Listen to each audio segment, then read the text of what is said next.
blood had already soaked through the floorboards by the time I realized the rule was broken. The stain spread slowly, pooling into thick, black rivulets as though the house was drinking it. My sister's hand twitched once, twice, then stilled entirely, her fingers curling inward like wilted petals. I couldn't scream, couldn't move. All I could do was stare at the list of rules, now crumpled and damp in my shaking fist. The paper still read the same. Rule 5. Do not let the hallway mirror reflect the moonlight. I don't know when the moonlight first touched the glass. I hadn't even noticed it slipping through the gap in the curtains until it was too late. But now, I was the only one left to notice anything. The week before, I'd been so certain this house was going to fix everything. The inheritance was a blessing, or so we thought. My mother, desperate to leave behind the cramped apartment where rent gobbled up her paychecks, jumped at the opportunity to claim the long-abandoned house left to us by an estranged relative. A fresh start, she'd called it, her eyes brighter than I'd seen in years. My sister, Claire, had been less enthusiastic. Places like this always have strings attached, she'd muttered, eyeing the peeling paint and warped shutters as we first pulled into the driveway. There's a reason no one's lived here for decades. Don't be dramatic, Mom said, waving her hand dismissively. It just needs some love. The house loomed over us like a watchful predator, its broken shutters half closed as though guarding secrets. We'd stepped inside cautiously, and the air immediately felt wrong. Too still, too quiet. Dust coated every surface in a thin gray film, and the smell of damp wood hung thick in the air. And then we found it. The list of rules was tucked neatly on the kitchen counter, its edges yellowed and brittle. The handwriting was shaky, like it had been scrawled in a hurry, but each letter was painstakingly clear. Rule 1, do not leave the grandfather clock unwound. Rule 2, never enter the basement after dark. Rule 3, keep all doors closed at midnight. Rule 4, do not leave the windows open when it rains. Rule 5, do not let the hallway mirror reflect the moonlight. There were more, but my mother stopped reading after the 5th one. Ridiculous, she said, crumpling the list into a ball and tossing it into the trash. That night, the clock stopped ticking. I didn't notice it at first. I'd been lying awake in my room, staring at the ceiling as the floor creaked beneath my mother's restless pacing. Claire had been next door, humming a song under her breath, a nervous habit she'd picked up after Dad left. Then the humming stopped, replaced by a soft, rhythmic knock. Tap, tap, tap. I sat up, straining to listen. Claire? I called, but my voice felt small in the cavernous silence. The knocking didn't stop.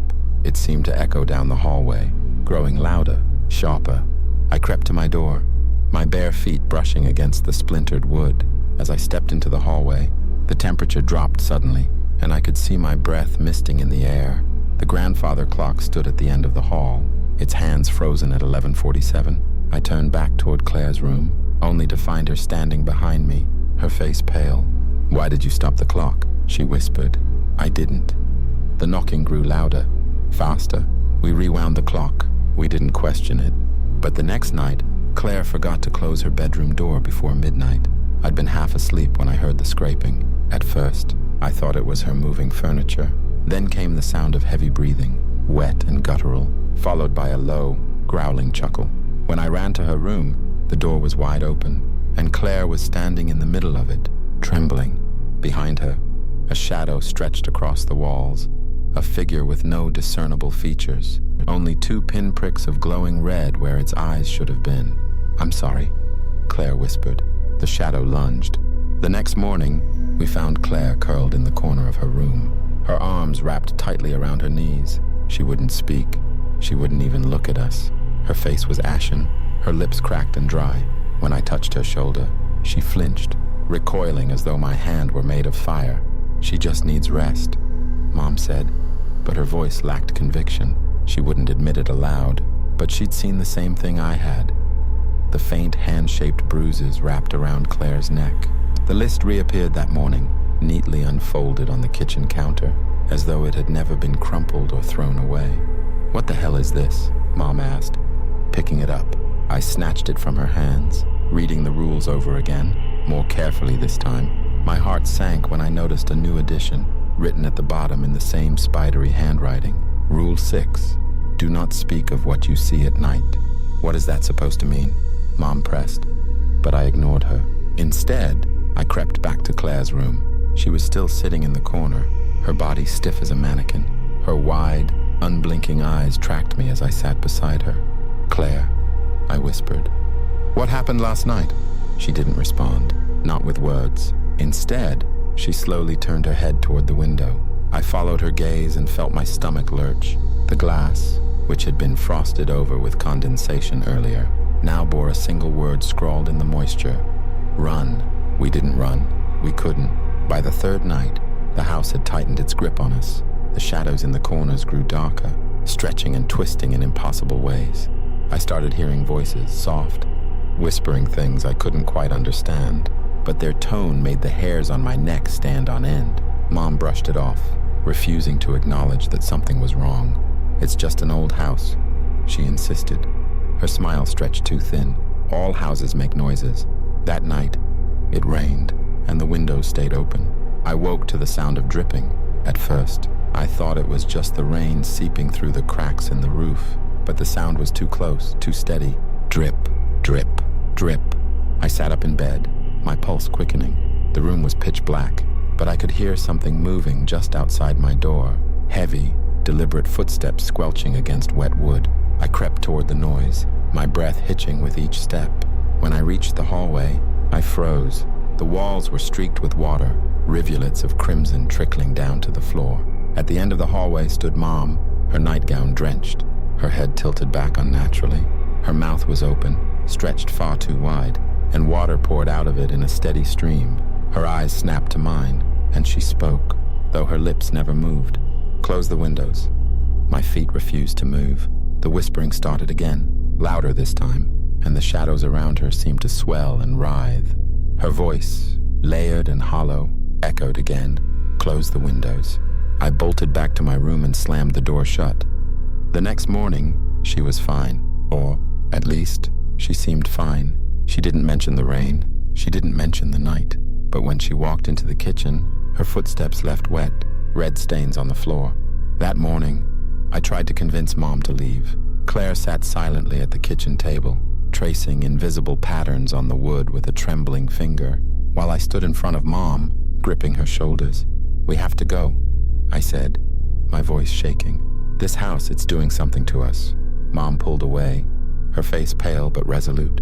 "We can't just leave," she said, brushing her hair back with trembling fingers.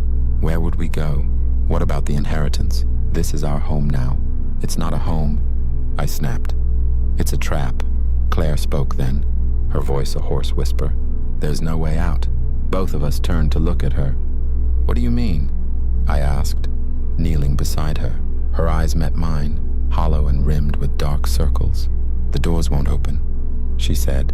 I tried everyone." Mom laughed nervously, "but it was brittle and hollow." "Don't be ridiculous," she said, striding toward the front door. She yanked on the handle. Nothing happened. The door didn't budge. She jiggled it harder, pulling and twisting, her movements growing more frantic. Finally, she stepped back and glared at me, as though I'd somehow caused it. "It's just stuck," she said. "Try the windows," I urged. Mom hurried to the nearest one, fumbling with the latch. It wouldn't move. She tried another, and another, her panic escalating with each failure. By the time she reached the kitchen window, she was sobbing, pounding her fists against the glass. "It's the house," Claire said. Her voice was steady now, flat and devoid of emotion. "It won't let us leave." By nightfall, we were trapped. The house seemed to grow darker with each passing hour, its shadows thickening like a living thing. The air smelled metallic, like rusted iron, and every breath felt heavy in my chest. The list of rules sat on the kitchen table, mocking us with its presence. That was when Mom broke. "I'm not playing this game," she said, snatching the list off the table. She ripped it into jagged pieces, her face twisted with fury. "Do you hear me? I'm not playing!" The moment the paper tore, the lights flickered, and a low, groaning sound reverberated through the house. Claire whimpered, pressing herself against the wall. "You shouldn't have done that." The groaning grew louder, deeper, like the sound of an enormous beast stirring beneath the floorboards. Then, The walls began to shudder. "Get out of the kitchen," I yelled, grabbing Claire's arm. We bolted into the hallway as the floor in the kitchen buckled, splitting open with a deafening crack. Something dark and wet surged through the opening, black tendrils that writhed and coiled like the limbs of a great, unseen creature. Mom screamed. I turned, just in time to see the tendrils wrap around her legs, dragging her toward the gaping hole in the floor. "Help me!" she cried, her hands clawing at the linoleum. I lunged forward, grabbing her wrists, but the tendrils were too strong. They pulled her down with a sickening, wet squelch, and the last thing I saw was her face, contorted in terror, as she disappeared into the dark. The floor slammed shut. Claire and I sat huddled in the hallway, the silence pressing down on us like a physical weight. "What do we do now?" she whispered. I looked at the shredded remains of the list, scattered across the floor. "We follow the rules?" I said. "Every single one." The days after Mom's disappearance blurred together in a haze of dread. Claire and I moved cautiously through the house, always clutching the rules, now painstakingly pieced back together and taped into a fragile, wrinkled sheet. We didn't know if the list's restoration had any power, or if it was just a desperate act to keep the house from noticing our defiance. Each night, the shadows grew bolder. I could feel them watching, the weight of unseen eyes pressing into the back of my skull. Claire barely spoke, her face pale and gaunt, her body trembling constantly as though her nerves were fraying one by one. The house punished small mistakes harshly. We learned that on the 7th day. The rain returned that night, and though we double-checked all the windows, one of them creaked open on its own. I heard the faint tap-tap-tap of water dripping onto the wooden floor and froze. "Claire," I whispered, shaking her awake. "Stay here." I crept into the hallway, gripping the flashlight I'd found in the attic. My heart pounded so loudly I could barely hear the rain. The open window was at the end of the hall, the curtains billowing softly. I crossed the space quickly, desperate to close it before the house noticed. The closer I got, the colder the air became, until my breath misted in front of me. Then, I heard the laughter. It was faint at first, almost like a child giggling from another room, but it grew louder, more manic, until it filled the entire hallway. I spun around, shining the flashlight in every direction, but there was nothing there, just the laughter, echoing and endless. I slammed the window shut, but the sound didn't stop. Behind me, the shadows began to move. They didn't lunge or strike, they just shifted, creeping closer like ink spilling across paper. I backed away, my flashlight trembling in my hand. "Stay away," I whispered, my voice cracking. The shadows ignored me. They crawled up the walls and over the ceiling, surrounding me completely. Then, I felt it, a cold, wet hand brushing against my neck. I ran. When I reached Claire's room, I found her standing by the bed, clutching the rules with both hands. She looked up at me, her eyes wild with panic. "It's watching us," she said, her voice barely audible. "What is?" "The house." That night, I stayed awake, keeping my eyes on the hallway mirror. Rule 5 haunted me like an open wound. Do not let the hallway mirror reflect the moonlight. It seemed simple enough. Close the curtains, stay vigilant. But the rules had a way of twisting, of turning the most mundane actions into unbearable dangers, and I was right to worry. Sometime after midnight, I heard the sound of fabric shifting. I turned toward the window and froze. The curtain, which I had tied shut with rope, was moving, slowly, methodically, as though something was pulling it aside from the other side of the glass. "No," I whispered, rushing toward it. Before I could grab the curtain, the moonlight spilled through the gap, catching the edge of the hallway mirror. The glass shuddered. I stumbled backward, my breath hitching. At first, I thought the mirror was cracking, but then I realized the fractures were moving. They slithered across the surface like veins, pulsing faintly as the reflection began to ripple. A face emerged from the glass. It wasn't mine. Its eyes were sunken pits, its mouth too wide, its skin stretched thin over a skeletal frame. It smiled at me, its teeth sharp and glistening, before reaching a clawed hand through the glass. I couldn't move. The hand slid out of the mirror with an unnatural, wet sound, its fingers impossibly long and thin. They dripped with a viscous black liquid that spattered onto the floor, sizzling where it landed. "Claire!" I screamed, finally finding my voice. The creature stepped fully through the mirror. its body unfolding like a nightmare-given form. It was impossibly tall, its limbs bending in ways that shouldn't be possible, its face frozen in that grotesque smile. The smell of decay filled the air, sour and overpowering, as it tilted its head to look at me. I backed away slowly, my legs trembling beneath me. "What do you want?" I whispered. Its smile widened, splitting its face almost in two, and it whispered in a voice that was both soft and grating, like nails dragging against glass. "You broke the rules." Behind me, Claire screamed.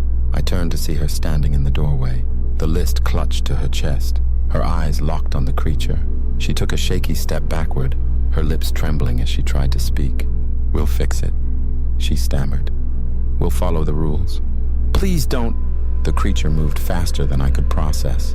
In an instant, it was standing over Claire, its clawed hand gripping her face. She screamed again, her voice cut short as the creature lifted her off the ground with unnatural ease.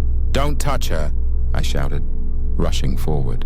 The creature turned to me, its sunken eyes glowing faintly, and I froze. It didn't need to say anything. Its presence alone was enough to root me to the spot. Claire's body convulsed violently, her limbs twisting and snapping as though something inside her was trying to escape. Blood poured from her mouth, her nose, her eyes, pooling on the floor in thick, steaming puddles. And then, with a final, sickening crack, she went limp. The creature dropped her to the floor like a discarded doll, its smile never faltering. It stepped back into the mirror, its body rippling like liquid as it disappeared.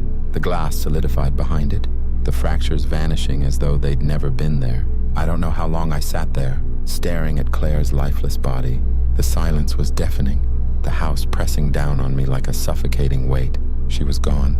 Mom was gone. I was the only one left. The list sat beside me, soaked in Claire's blood.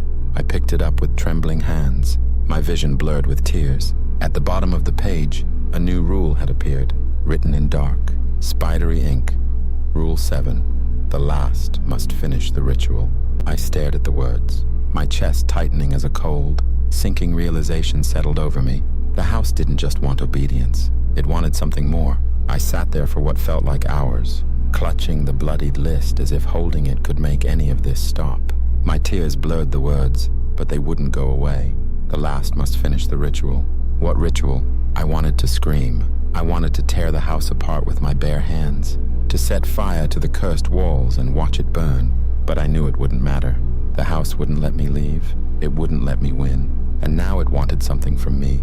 The silence in the house had taken on a weight of its own. Every creak of the floorboards, every groan of the shifting wood sounded like a voice, urging me forward. I didn't know where I was going. My legs moved on their own, carrying me through the dimly lit corridors. The air grew colder with every step, the walls narrowing until I felt as though they were closing in around me. The house was guiding me. At the end of the hallway, I found the door. It was a door I'd never seen before. A massive, heavy slab of dark wood, its surface carved with intricate symbols that seemed to shift and writhe under my gaze. My stomach churned as I reached for the handle, the metal icy against my skin. The door opened with a low, groaning sound, revealing a staircase spiraling down into the dark. I descended slowly, the light from the hallway fading with each step. The air grew damp and oppressive, the smell of earth and decay filling my lungs. My footsteps echoed in the darkness, each one sounding louder than the last. At the bottom of the stairs, the space opened into a cavernous chamber. The walls were lined with rotting wood, pulsing faintly as though the house itself was breathing. At the center of the room stood an altar, carved from the same dark wood as the door. The list of rules was waiting for me there, perfectly clean and untouched, laid out neatly on the altar's surface. Beside it sat a knife. I didn't want to go closer, but my feet betrayed me. The knife was ancient, its blade jagged and stained with something dark and sticky. I reached for it, my hand trembling as my fingers brushed the cold metal. The whispers began again. They were louder now, surrounding me, filling my head with their insistent murmur. I couldn't understand the words, but I felt their meaning deep in my bones. The ritual required a sacrifice. I sank to my knees in front of the altar, the knife heavy in my hands. My reflection stared back at me from the blade's surface, distorted and warped. The list of rules seemed to mock me, its ink shifting and writhing as though alive. Rule 7. The last must finish the ritual. I thought of Claire, of Mom, of the screams and the blood and the shadows. My fingers tightened around the knife. "I won't do it," I whispered. The whispers rose to a deafening roar, shaking the walls, rattling the altar. The air around me grew thick, suffocating, and I felt the weight of unseen hands pressing down on my shoulders, forcing me to bow before the altar. "I won't do it," I screamed, but my voice was swallowed by the house, the walls vibrating with its fury. And then the altar shifted. The wood split open, revealing something beneath, something alive, a writhing mass of shadows and tendrils, its form shifting constantly as though it couldn't decide what it wanted to be. Its presence filled the room, an overwhelming wave of dread and malice washing over me. It spoke, though its voice wasn't a voice at all. It was a feeling, a cold, piercing terror that burrowed into my mind. Finish the ritual, or take their place. The thing inside the altar pulsed, a slow, wet rhythm that seemed to sync with the pounding of my heart. Its tendrils slithered out, brushing against the floor, leaving dark, glistening trails in their wake. The choice it offered wasn't a choice at all. I gripped the knife tighter, my breath coming in ragged gasps. "Why me?" I choked out, my voice trembling. "Why us?" The thing didn't answer, not with words. Images flashed in my mind instead. A long, endless line of people, their faces twisted with fear and resignation. Families dragged into this place, each one meeting the same fate. And at the end of the line, a figure stood watching, a man with hollow eyes and a faint, terrible smile. The collector. It wasn't random.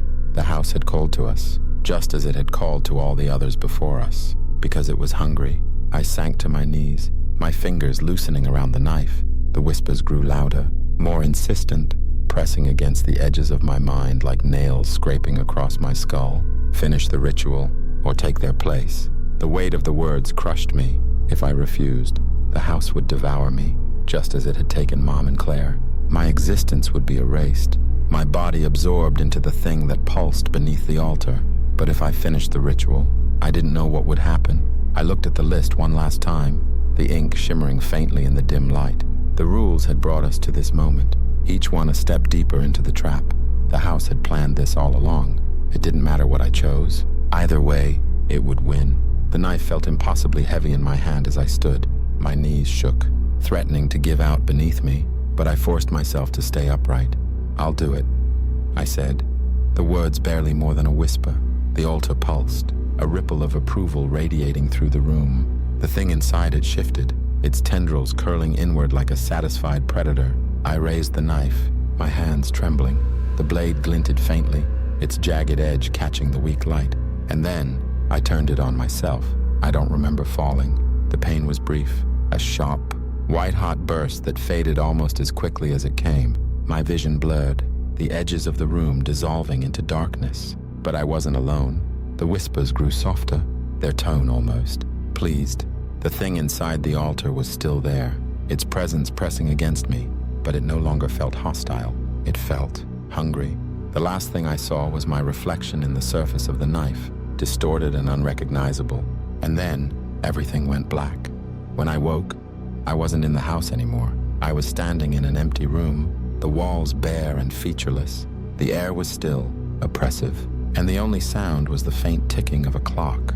The list was in my hand, its edges pristine, its ink fresh and unbroken. I looked down at the words, my chest tightening as I read the first line. Rule 1. Do not leave the grandfather clock unwound. The house wasn't finished, and now it was my turn to wait. I sat in the silence of that empty room, staring at the list. It felt heavier in my hand than it should have, the ink on its surface seeming to shift and crawl. I didn't want to read it, but I couldn't look away. The words pulsed with a life of their own, their meaning digging into me like hooks. Rule 1. Do not leave the grandfather clock unwound. The room wasn't entirely empty. Against the far wall stood a clock. It wasn't the same as the one in the hallway back at the house, but it ticked with the same slow, methodical beat. I crossed the room cautiously, each step echoing too loudly in the stillness. The clock's pendulum swung back and forth, each movement driving home the finality of my new reality. I reached out to touch it, and the list burned in my other hand. The house spoke to me, not in words, but in feelings, cold, oppressive, inescapable. Its will pressed into me like a vice, reminding me that there was no escape, no rebellion. It was my turn now. I was the collector. I don't know how long I stood there, staring at the clock. Time didn't seem to flow the same way anymore. Minutes stretched into hours, or maybe hours compressed into seconds. The rules were my anchor now, the only thing keeping me tied to this strange, hollow reality. And then I heard it, the sound of tires crunching gravel. The room shifted around me, folding in on itself like a collapsing puzzle. When I blinked, I was no longer in the empty room. I was back in the house, standing in the living room as sunlight streamed through the warped shutters. Through the window, I saw them, a family of 4 stepping out of a car, their faces bright with hope. A mother, a father, 2 kids, a boy and a girl. They looked like they belonged in a commercial for perfect families, their laughter echoing faintly as they approached the front door. My chest tightened. I wanted to scream, to warn them, to tell them to run and never look back, but I couldn't. The house wouldn't let me. Instead, I found myself moving toward the kitchen. The list appeared in my hand, its surface pristine once more. A pen rested beside it, waiting. I watched as my hand moved on its own, writing the rules again in that same spidery handwriting. The ink felt alive, writhing beneath the pen as each word formed. Rule 1, do not leave the grandfather clock unwound. Rule 2, never enter the basement after dark. Rule 3, keep all doors closed at midnight. Rule 4, do not leave the windows open when it rains. Rule 5, do not let the hallway mirror reflect the moonlight. Rule 6, do not speak of what you see at night. Rule 7, the last must finish the ritual. I wrote them all, my hand shaking with every stroke. When I was finished, the list vanished from my hand, reappearing neatly folded on the counter, waiting for the new family to find it. The door opened, and the family stepped inside. I stood in the shadows, unseen, as their laughter faded into uneasy silence. It's a bit old, the father said, looking around at the cracked walls and dusty furniture. It just needs some love, the mother replied, her voice hopeful.